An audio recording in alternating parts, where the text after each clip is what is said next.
I'm loving the energy. Good morning. And welcome to Neighborhood Unitarian Universalist Church here in Pasadena. Welcome to all members, friends, and guests here in person and virtually. Neighborhood Church creates and grows an inclusive community of faith connected by love, spirit, and service. And we acknowledge our presence on the ancestral and unceded territory of the Gabrielina Tongva peoples. We honor the Gabrielina Tongva as the traditional caretakers of the lands and waters that this campus sits on, the elders who lived here before, and the indigenous peoples today, and the generations to come. My name is James Coombs, and I'm a member of your Board of Trustees. Today's service is led by our interim minister, Reverend Dr. Teresa Cooley, with music by our choir, Wells Lang, and Dr. Zenaida Robles. Please take a moment to silence your devices as we begin our service. And thank you for continuing to join us as we continue to prioritize connection over perfection in this hybrid service, which is streamed on YouTube and which is being recorded for future viewing. Seating is available in the back for those of you who do not want to appear in the recording. And based on guidance from our COVID safety team, masks are recommended, though optional, for congregants inside and are optional outside. Families and young children are welcome in the sanctuary, in the narthex in the back, or in our new family lounge located in the living room of Neighborhood House, where the service is now being streamed live on a big screen TV. The lounge is staffed by a host to help you feel at home. And you'll find information on our website about the many ways to connect with our church community throughout the week, both personally and virtually. The first thing I want to do is, for those of you that are holding a hymnal, please take a look at the back of that, and you will find a QR code. All of our announcements, remember the old green sheet? All of our announcements are going to be available online. Just click on that QR code and it's going to take you there, but I still have a bunch to share with you. First off, congratulations to Wells Lang on his promotion to Associate Director of Music.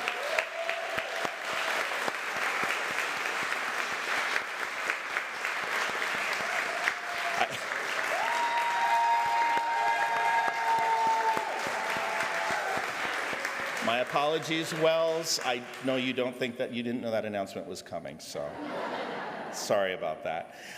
After service, you will see staff with clipboards and green paper. This is our volunteer interest form. Please take a moment to sign your name so that Ginger can contact you about volunteer opportunities. Now is a great time to get involved as we all come back together. You will also see another table outside with letter writing materials and are invited to join our Civic Action letter writing group. We're seeing a little party going on in the middle. Come to help save democracy with us. And have you taken our ministerial survey yet? It takes a snapshot of our community and collects our information about our hopes for a new minister. The search committee will share the summary of those results later on this fall.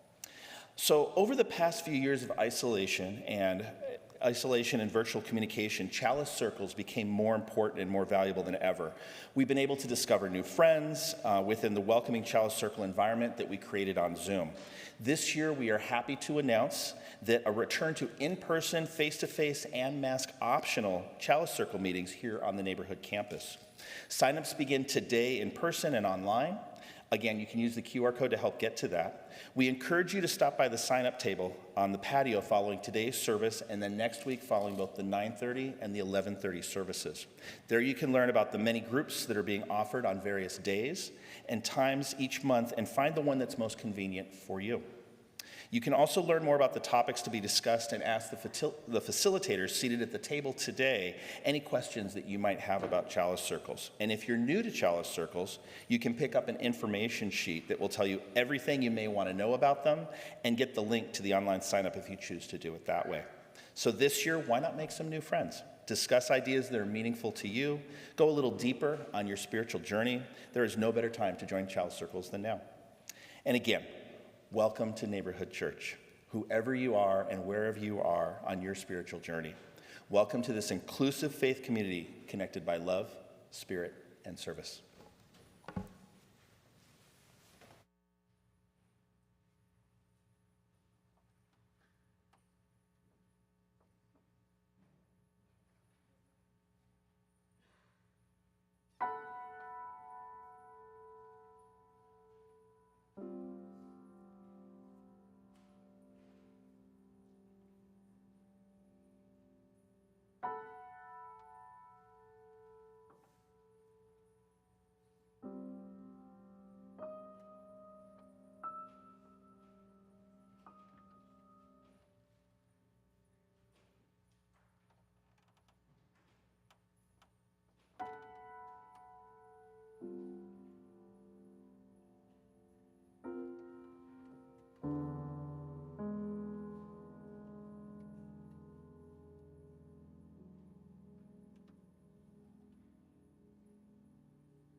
Morning.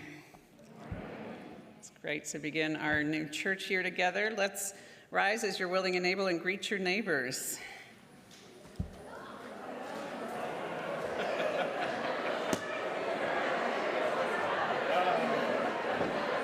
Sneak over here real quick.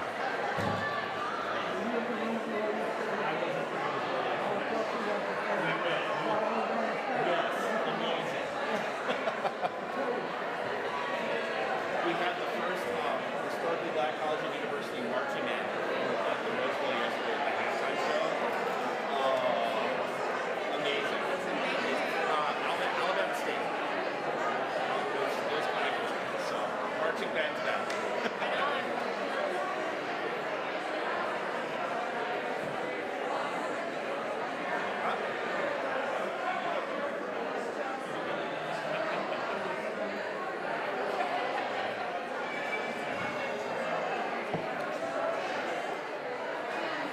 All right.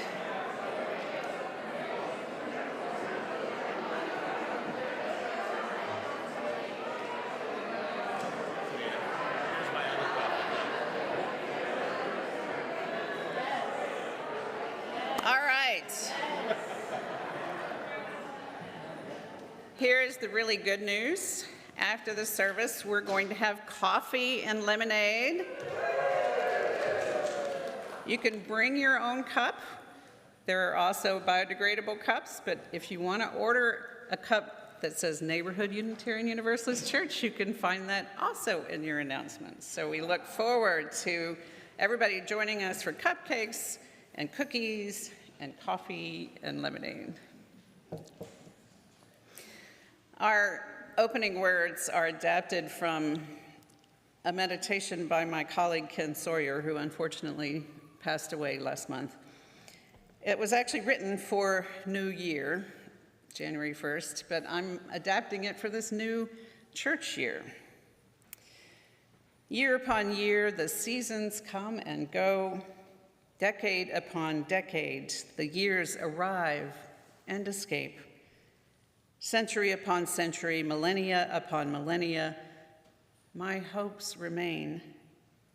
Not that this year shall play a glorious role in time's grand processions, nor even that this year shall be that different to me than others before, but that I shall be different to it, different to life in the months that now begin, more open to the truths that persist, to human feelings, to kindness and duty, to the holy things of all life on this planet.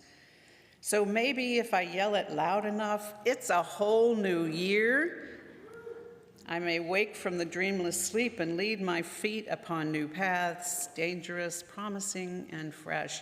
It's a whole new year. Let it be like an alarm clock. Good morning, world. May this one be for the occasion for reawakening and faith reborn, each of us shouting at ourselves together, wake up, take heart. It's a whole new year. Shout it with me. It's a whole new year. And you can use your little streamers anytime you want. Come, let us worship together.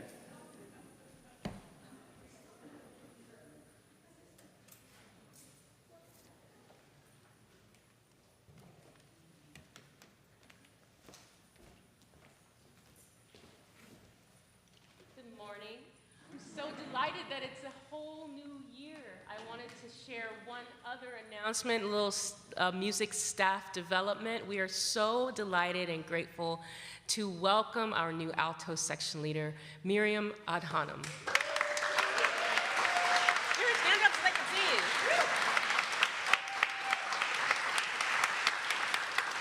Please rise in body or in spirit and join us in singing our opening hymn, number 1000, in your teal hymnals or on the screens above you. We're going to sing together, Morning Has Come.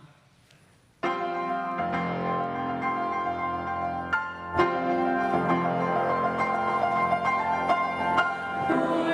has come.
May we have all of the children and youth to the front for a story for all ages.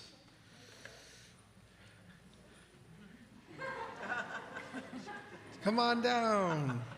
Hi, Chloe. You want to come up? I saw you testing them out earlier. Super comfy cushions. So we have a wonderful togetherness book. Oh, thank you for joining us. You're so kind. We have a wonderful togetherness book, brand new book, just came out this April, called We Are Better Together by Bill McKibben, illustrations by Stevie Lewis.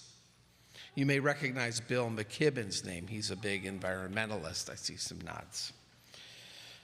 So, the human game is a team sport. It's a team sport. It took a band, a clan, a community to raise humans to adulthood. We hunted together in groups. With our complex language, we're able to keep track of one another. When we work together, we can do incredible things. We can harness the power of the sun. We see solar panels on these homes and the wind. There's some windmills there. We can reforest the land. We can help lost sea turtles find their way to the ocean.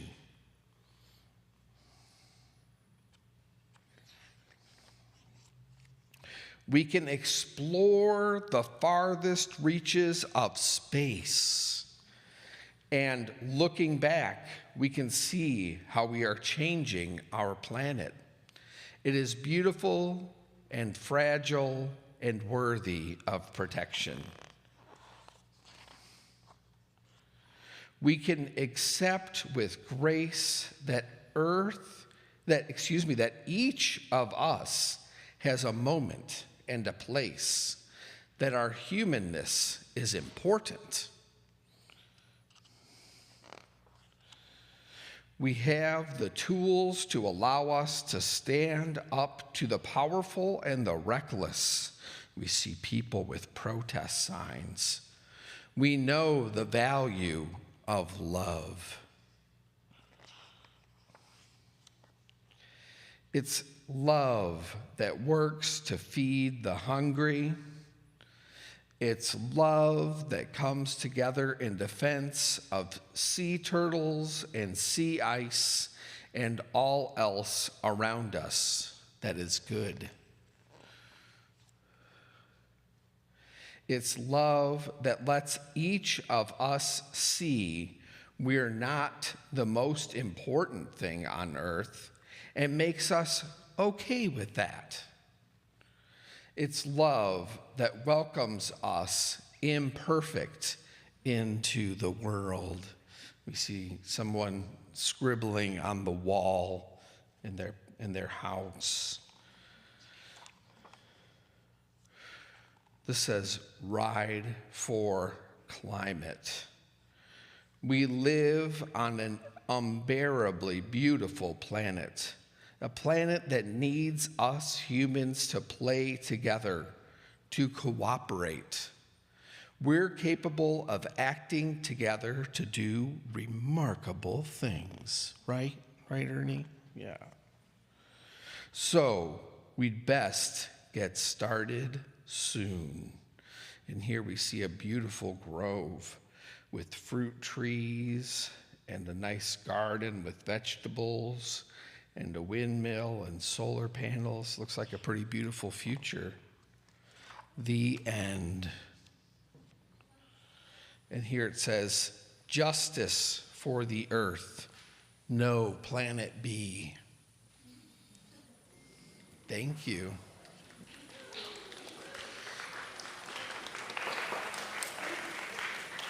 We have a really special occasion now, children and youth. We have the opportunity to welcome a new child into our community with a child dedication. So I'm actually going to invite you all to stay right where you're at and participate in our child dedication with us, okay? Chloe and family, will you please come up?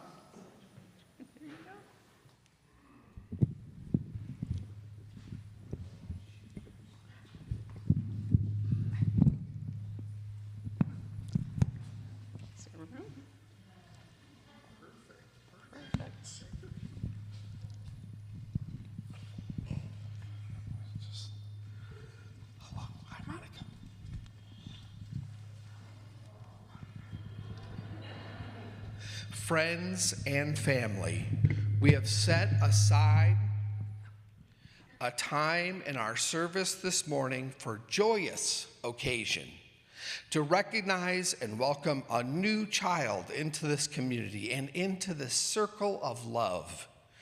Every day that a child is born is a miracle, an opportunity to recognize the power of love, a day to give thanks for the beauty of the earth, a day to recognize that no one is brought up alone and that every person born is a savior to the world. Welcome to this circle of love as we work to dedicate ourselves and each other to the care and tending of this child. We recognize all who have gathered here now and those who are away from us in distance and in time. We honor the ancestors who have left this world, but not our hearts, and we welcome them here in our minds. We begin with a poem from Hafiz. What is the root of all these words? One thing, love.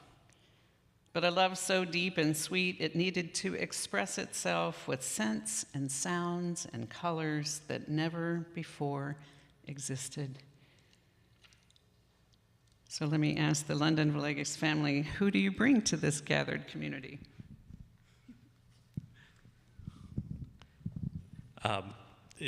Here or remotely or both? Well, her new godparent, Jack, is remote, so not here, but. And this is her other godparent, James. And then we have Grandma over there. And remotely, we have aunts and uncles and also Grandpa. Excellent, and most importantly, we have Chloe. Chloe Maria London Villegas, who is third generation in this church.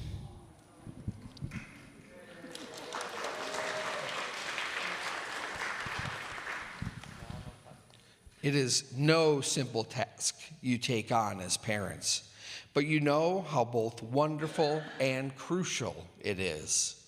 And so, I ask you, do you covenant together as a family, promising boundless love and clear boundaries, a lifetime of listening carefully and speaking truthfully, of holding close when you can and letting go when you must?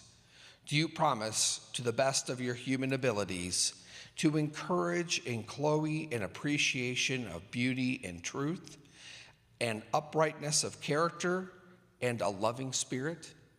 To teach her to respect others and love justice, to honor the uniqueness of her spirit, and to trust the wisdom of her own soul? If so, say, we will. We will.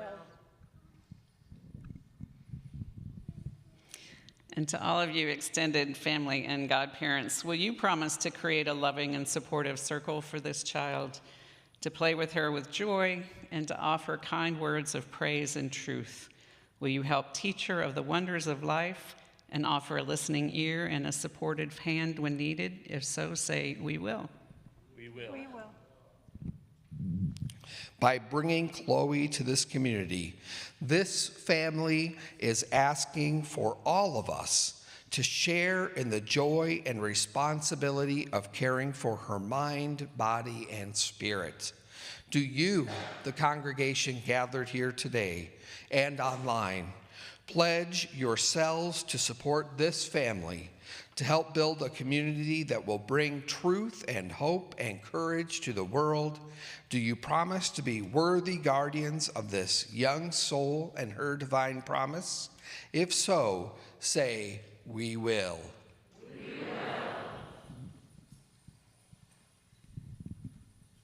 And we now bless Chloe with the wonders of the earth, offering this flower unique in all its natural beauty, separate and distinct from all other flowers in creation, just as you, Chloe, are distinct from all others in creation, to express our hope that all of your life will be an unfolding of your unique and natural beauty.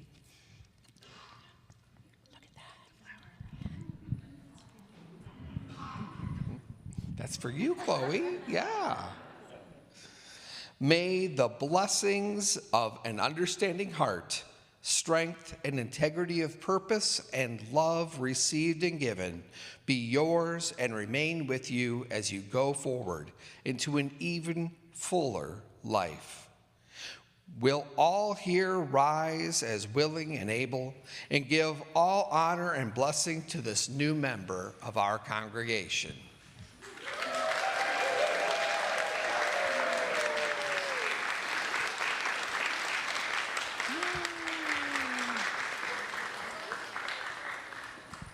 Thank you. Wonderful job, everyone. Thank you. You may be seated. So this is the time in our new service format this year when we would, starting next week, we'll sing the children out to their youth religious education classes. But today, we're all in service together. So, unless you are maybe a little person who just needs to get your wiggles out, we invite you to please stay for the rest of the service, okay?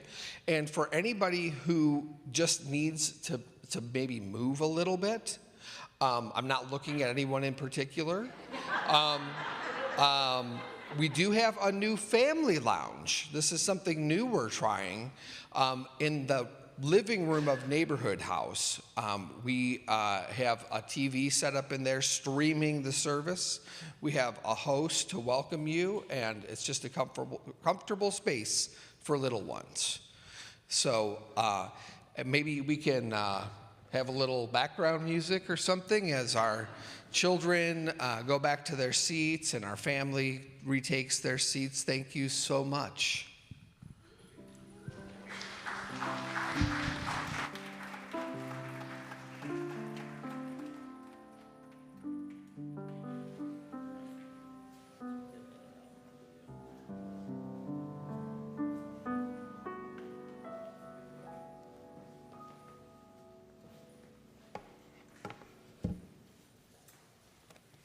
So giving is a spiritual practice through which we put our values into action.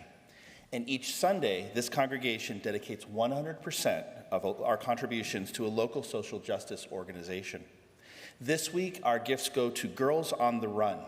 Please give generously through our website, text to give, or through the QR code or box available at the exit. If you wish to make a payment towards your pledge, please note that on the subject line or use an envelope at the box available outside. And we have a little video to tell you a little bit more about Girls on the Run. Girls on the Run matters because girls matter, and it gives them a chance to find their power and their self-confidence in all new ways. Right, girls? Yeah! Girls on the Run matters because strength, kindness, and intelligence will never go out of style. During a time where so much has changed, one thing remains the same. Girls on the Run's dedication and commitment to fostering an environment where our girls shine and potential is limitless. Girls on the Run matters because it provides an inclusive environment to help girls grow. And today's strong, confident girls become the leaders we all need tomorrow.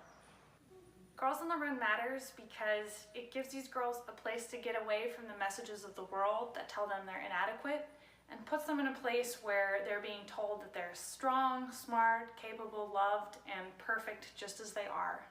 Girls on the Run matters to me because it is so fun and I get to make friends. And Girls on the Run matters to me because she gets to set realistic goals and achieve them and see them through. Girls on the Run is important because our future needs strong, compassionate women. Today, we need strong, compassionate girls. And every girl needs to feel loved and believed in as she is. Girls on the Run matters because strong girls make stronger communities. Girls on the Run matters because it provides the space for girls to discover their resiliency and become leaders. I believe in Girls on the Run because I started coaching mainly so my daughter would have a better experience. I thought it'd be easy for her if I was involved.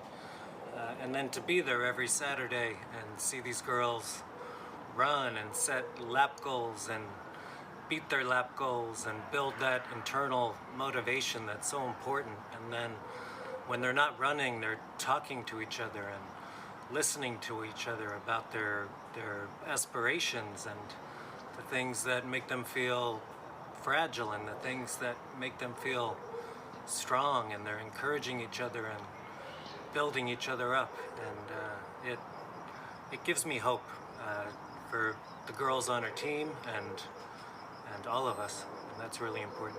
Hi, my name is Jamie Smith. I work for Pasadena Learns, and Girls on the Run has been a partner with us for many years. It matters when young ladies can look at themselves in the mirror and feel a sense of pride and self-worth, and that is what Girls on the Run does. Girls on the Run matter because our young girls matter. Girls on the Run matters. It teaches confidence, resilience, and empathy. Confident, strong girls create stronger communities. Because girls matter. Because girls matter. Because girls matter.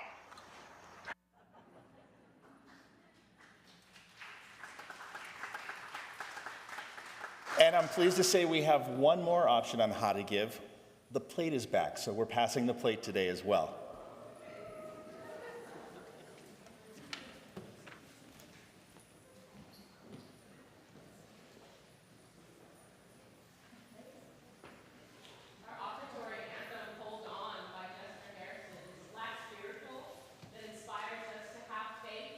And hold on, using scriptural stories and imagery. We invite you to enjoy Hold On by Jester Hairston.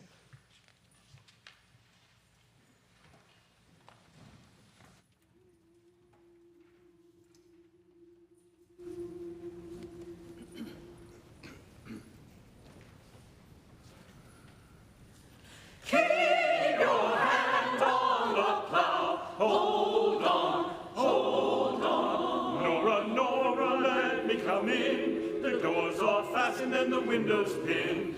Keep your hand on the plow, hold on, hold on. Nora said you done lost your track. You can't plow straight and keep on looking back. Keep your hand on the plow, hold on, hold on, hold on, hold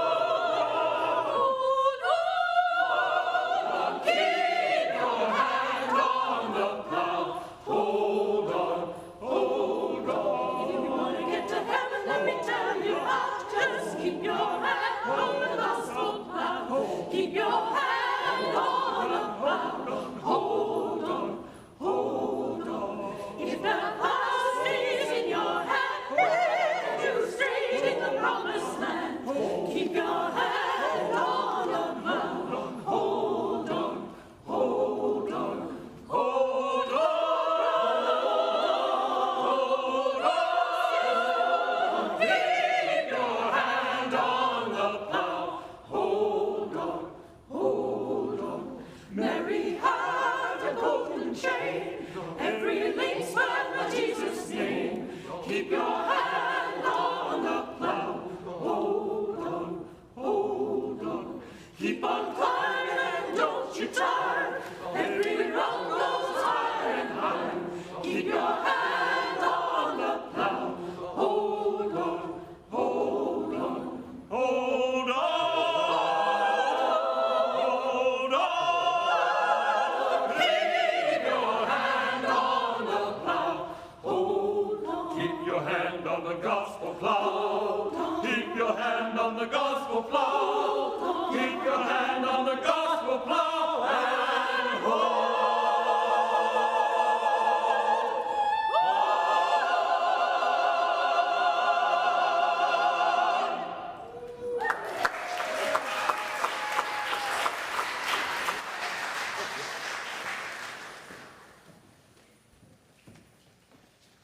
And we're just all about ceremony today. So would all of the new members of the church who've joined in the last 2.5 years come forward?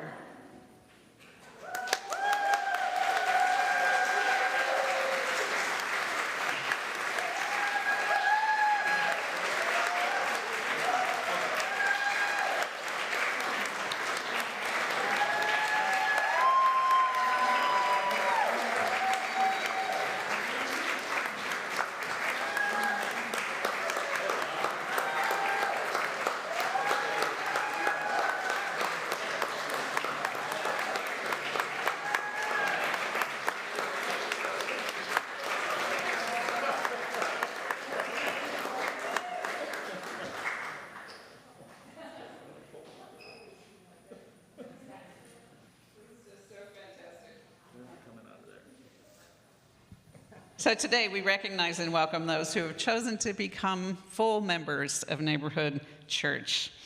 By joining us, they affirm that they are in agreement with our principles, intend to become involved in the community, and will contribute to its well-being. I just have to say, it brings tears to my eyes to see you all in one place. It's been such a privilege and an honor to get to know all of you individually, and I encourage all of you to take a moment and get to know these amazing, amazing individuals. We are so blessed. Being a member of a Unitarian Universalist congregation is both simple and difficult. It's simple because all you technically have to do is sign up and make a financial commitment to the church. But becoming a member means that you are joining a community of people who seek truth, justice, and love. These things may sound easy, but often they are difficult. Truth is often unwelcome, justice can be slow and painful, and love is the ultimate challenge to every human life. This church has no creed, which you must affirm, but membership does come with expectations. We expect members to care for one another and to form bonds of trust, to attend worship as frequently as possible, to speak and act for social justice, to contribute your time, talent, and treasure, and to welcome others and tell them why this faith community is important to you. So do you, the new members of Neighborhood Unitarian Universalist Church, accept the challenge of membership and pledge to seek deeper meaning and stronger bonds of fellowship within this community? If so, please say, I do. I do. And now, those of you in the congregation who are members, please stand as you are willing and able, and join me in the congregational welcome shown on your slides or in your order of service. We welcome you, friends, with open hands and hearts. We covenant to support you in your spiritual journey, to walk with you in good times and bad, and to encourage your growing commitment to the principles we share. As you join us, we once again renew our own commitment to this religious community and its pursuit of love and justice. Our community is richer because you are here, and the flame of our chalice grows brighter with your new light. Welcome, friends, and more of you show than we expected, so one flower per family. So very happy to have you with us. Our community is indeed enriched by your presence, and our flame grows more brightly with the light that you bring to us. Welcome.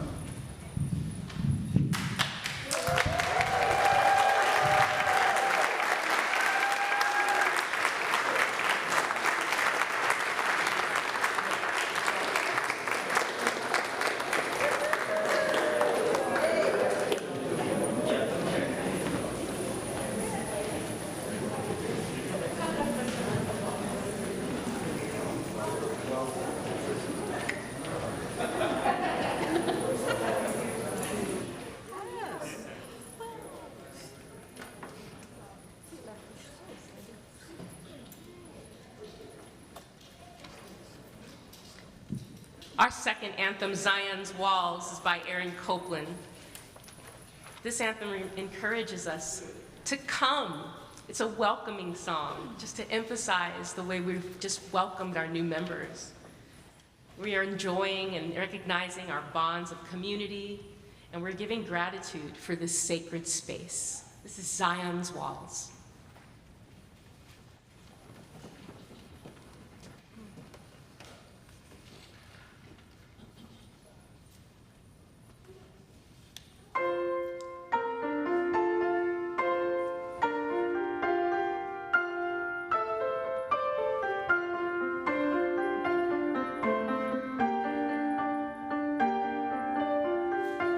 Come, fathers and mothers, come, sisters and brothers, come, join us and sing the praises of Zion, the praises of Zion. Oh, fathers, don't you feel determined to meet within the walls of Zion? We'll shout and go round, we'll shout and go round, we'll shout and go round, we'll shout and go round, we'll shout the walls of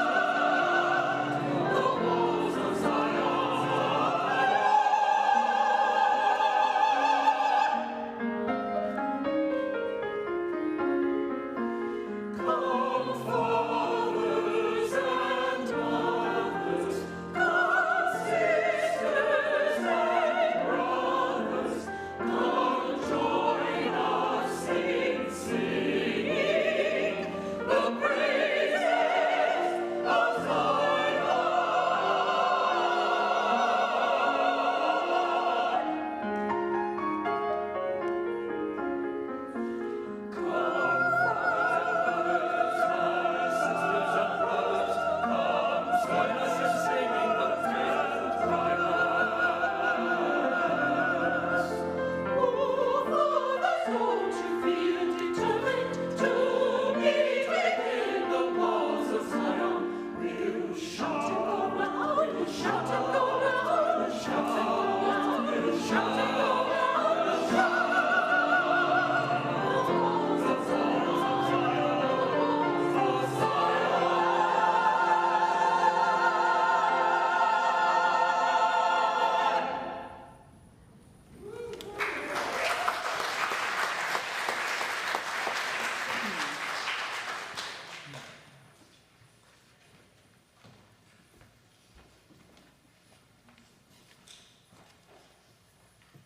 And now please join me in the spirit of prayer, of reflection, and of remembrance. As we open our minds and hearts with gentleness to memories of grief and of love, and beginning in particular for those of us who lived through those terrible days following September 11th, 2001. Spirit, hold us close as we circle the year, remembering that day when the towers fell. Circle the year, remembering just days before the cheer of the fall beginning, the crisp air, children in school, rhythm and routine in place, all systems normal, but normal did not return. At least not as we once knew it. The pall of smoke and fear still brushes our memory, and yet there abides an intuition of hope and promise born from our prayers, our love, our deepest wish for the world to be remade. And now, as all of us emerge from yet more devastating trauma, some bearing soul-wrenching losses, others the collective grief, we hold one another. If sometimes you feel you cannot find that hope or promise, we who can will lend you some, offer you love, our hand stretched out to comfort and to hold, that we all may be strengthened. Here is the gift of community in all times, our joined voices, our joined hands, our joined lives, Strengthen us all that we may live more wholly, more truly, more authentically, that the world we dream might be a world made real. Amen.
As a minister, I often live in dread of massive historical events that happen just days before a worship service,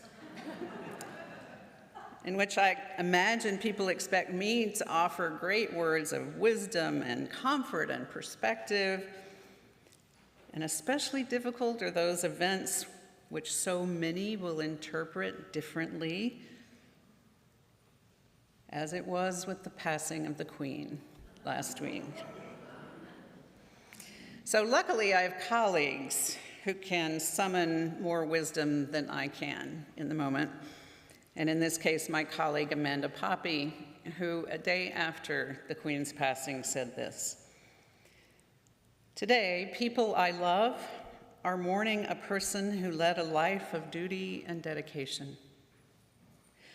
And today, people I love are lifting up those who survived the death cult of colonialism. And today, people I love are remembering their own mothers, grandmothers, matriarchs, honoring what they believed in. And today, people I love are wondering why this would matter in their lives at all. And today, people I love are living into the experience of history turning a page." She says, "Over here in my very own bubble, I'm thinking about how complicated the world is, how complex people are, how our own histories inform our understanding every time, how we learn from each other, even and especially when one person's hero is another person's villain. How together we can begin to honor the good when we acknowledge the real." And isn't this what I try to say all the time? That we can indeed hold multiple truths, sometimes opposing truths, at once, both within ourselves and in our communities. I mourned the Queen's passing, and I revile the empire that she stood for.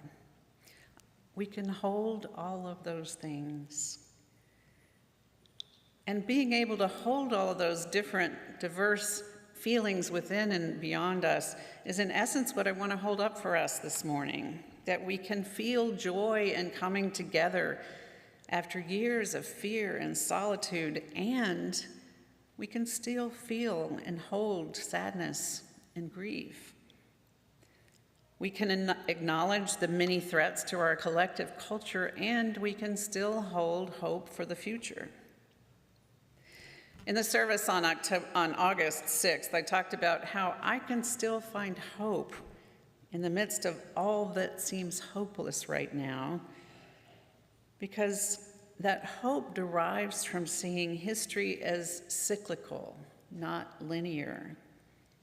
We can look back and see cycles of both destruction and creation, cycles of selfishness and community cohesion. But what I should have said then is that I don't understand those circles as closed circles in which we experience the same thing over and over, but they're cycles of change along with continuity. Somebody tell me what this symbol is. Spirals. I took the title of this service from the activist and poet Adrienne Marie Brown, who said in an interview, "This is to me the most exciting thing right now. If we're aware, if we wake up, we're in a place where we can create so much history and so much change. Everything is falling apart, but also new things are possible." Octavia Butler said that there is nothing new under the sun, but there are new suns. We are in a time of new suns. We're in a time when we have no idea what we could be, but everything that we have been has been falling apart, and so it is time to change. We can be mindful about that. So what I am mindful about as we come into this time of new suns is the clear understanding that what we have learned in the last 2.5 years, if we have learned anything, is that we need one another. The fallacy of self-sufficiency that our culture's been laboring under for decades has been broken open. We need to find a way to live into an understanding that we are all one ecosystem in which each contributes something important, to create a new ecosystem of community that's not about us all having to be the same, but a system of rich biodiversity which allows for difference and connection. I don't think we've tried to do community like this before in our culture. We're just beginning to learn what it may mean and how to do it, but I have found something that I believe will help us get to that new place, and it has to do with joy. Joy has, in many ways, felt hard to come by in recent times, but without it, our lives are shriveled and dry. And our communities can help us hold sorrow and grief, and if our communities do not help us hold joy, how can we move forward? There's a lovely book just out by a theological professor named Angela Garrell called The Gravity of Joy. A few years ago, she was given an unusual project to manage. She was commissioned by the Yale Divinity School to study joy. And at the time, she greeted this prospect with a lot of joy. But just less than a year into this work, she lost 3 family members in the space of 4 weeks.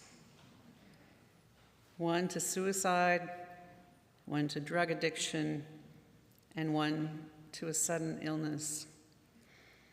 So she was plunged into months of grief and despair, and she couldn't even begin to imagine a way back to working with joy.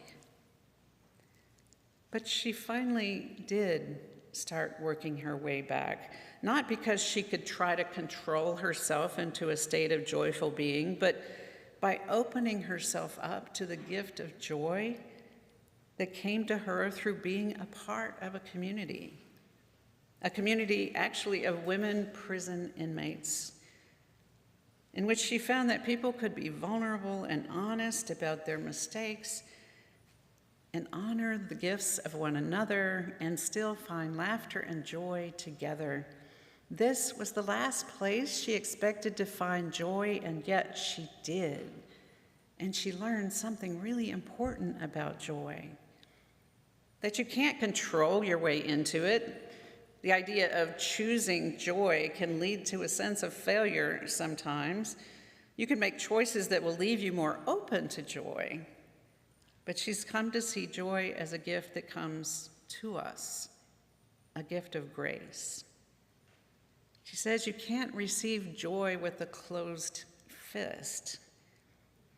There are disciplines we can develop, like deliberately looking for good in the midst of bad, that allow us to build gateways to joy. And we can do this as individuals, but being a community is what helps hold us in this place of possibility. In community, we can, as she says, build ladders over the fences of our differences and celebrate the connections. Rebecca Solnit says, when all of the ordinary divides and patterns are shattered, people step up to become their siblings' keepers. And that purposefulness and connectedness brings joy, even amidst chaos and fear and loss. So it is possible to acknowledge fear and despair and still feel joy and hope. And in fact, the two often go together. Pretending that our lives are all wonderful does not lead us to joy. Finding goodness in the midst of all the bad in the world can be a gift that helps us unclench our fists and receive the gift of joy. Reminding ourselves over and over again that our lives are worth living is what helps open us to joy. And being in community, we learn that joy is the result of reciprocity and connection and vulnerability and love. We welcome beautiful new children. We celebrate new members in our midst. There is a joy in coming together, never the same in body, but always the same in aspiring spirit. So as the great Sufi poet Hafiz reminds us, I sometimes forget that I was created for joy. My mind is too busy, my heart is too heavy for me to remember that I have been called to dance, the sacred dance of life. I was created to smile and to love and to be lifted up and to lift others up. O sacred one, untangle my feet from all that ensnares, free my soul that we might dance, and that our dancing might be contagious. It is a whole new year. Let it be like an alarm clock. Good morning, world. May this be one for the occasion to be reawakened and faith reborn, each of us shouting at ourselves together, wake up, take heart, and it's a whole new year. Let us find joy together.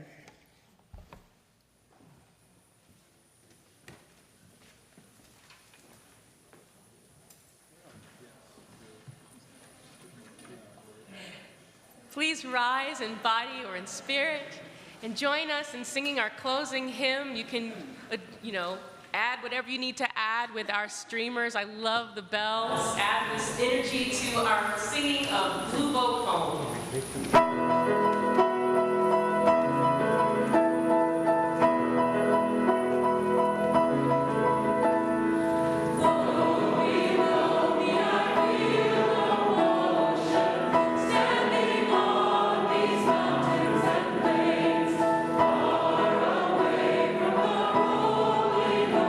Ocean.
stay standing if you want. Feels like we should stay standing.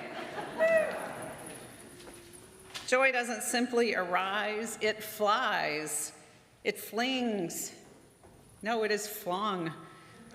It is passed, it is spread between you and me, between the one who just received a gift and the one who's been looking for it for a long time. It is a beautiful and elegant contagion, if only we share it. It is not ours to keep, but it is ours to pass on. And so let's light up the world, friends. Joy blesses us with its exuberance so we can make that blessing grow. Amen. Go in peace.